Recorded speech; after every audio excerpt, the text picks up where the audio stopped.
नमस्कार, अनिशाज रेसिपी मराठीमध्ये आपलं पुन्हा एकदा मनापासून स्वागत आहे।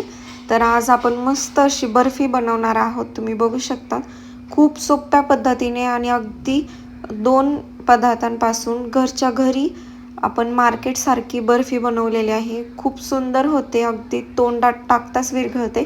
चला तर मग रेसिपीला स्टार्ट करूया। तर सगळ्यात पहिल्यांदा बर्फी बनवण्यासाठी इथे आपण 1 कप गव्हाचं पीठ आहे ते चाळून घेतलेलं आहे। त्याच कपने इथे आपण 1 कप बेसन पीठ घेतलेलं आहे। तुम्ही कुठलीही वाटीने मेजरमेंट घेऊ शकता। दोन्ही समप्रमाणामध्ये घ्यायचं आहे। गव्हाचं पीठ आणि बेसन पीठ दोन्ही छान असं स्लो गॅसवरती आपण भाजून घेणार आहोत। खूप जास्त डार्क कलर याचा करायचा नाहीये। स्लो गॅसवरती हे आपण 10 ते 15 मिनिटं छान असं भाजून घेणार आहोत। त्यामध्ये मी इथे 5 ते 6 चमचे आहे ते तूप टाकलेलं आहे। जेवढं तूप लागेल तेवढंच तुम्ही यामध्ये ॲड करा। जर तुम्ही थोडंसं पीठ घेतलं असेल तर तुम्ही थोडंसं तूप यामध्ये पहिले 2 चमचे तूप ॲड करा आणि हे तूप आहे त्यामध्ये व्यवस्थित असं मिक्स झालं पाहिजे आणि जे पीठ आहे आपलं ते छान असं खरपूस भाजून झालं पाहिजे।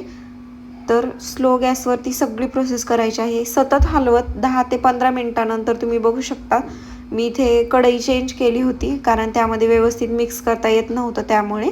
आणि हे आपलं मिश्रण आहे ते परफेक्ट असं भाजून झालेलं आहे आणि कलर सुद्धा अप्रतिम असा आलेला आहे। आता यामध्ये आपण अगदी थोडंसं 2 चमचे फक्त दूध टाकणार आहोत। दूध टाकल्याने ते छान असं मोकळं होतं। तुम्ही बघू शकता तुम्ही कुठलंही दूध घेऊ शकता। हे नॉर्मल रूम टेम्परेचरवरचं दूध होतं। मी इथे 4 ते 5 चमचे दूध आहे ते टाकलेलं आहे। नॉर्मल चमचा घ्यायचा आहे आणि हे व्यवस्थित असं मिक्स करून घ्यायचं।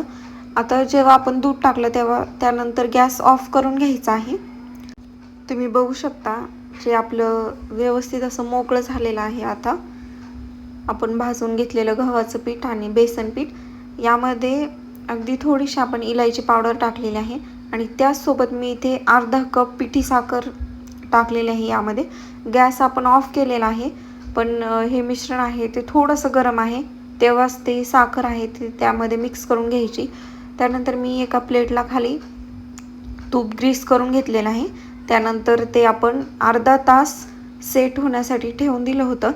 तुमचं मिश्रण जर खूपच पातळ झालेलं असेल आणि ते थिक झालं नाही तर तुम्ही फक्त 4 ते 5 मिनिटासाठी हे फ्रीजमध्ये सेट होण्यासाठी देखील ठेवू शकता पण बाहेर देखील सेट होतं।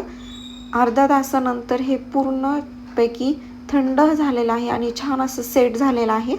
हे आता आपण बर्फी कट करून घेऊयात आणि तुम्ही बघू शकता मस्तच माझ्याकडे इथे सिल्वर पेपर होता त्यामुळे मी सिल्वर पेपर लावलेला आहे गार्निशिंगसाठी। तुम्ही काजू बदामचे कापही टाकू शकता त्यामध्ये, काहीच हरकत नाही आहे। आपली बर्फी रेडी आहे। अशाच नवीन नवीन रेसिपी सोबत आपण पुन्हा एकदा भेटूया। अनिशाज रेसिपीला सबस्क्राईब करा, लाईक करा आणि शेअर करा।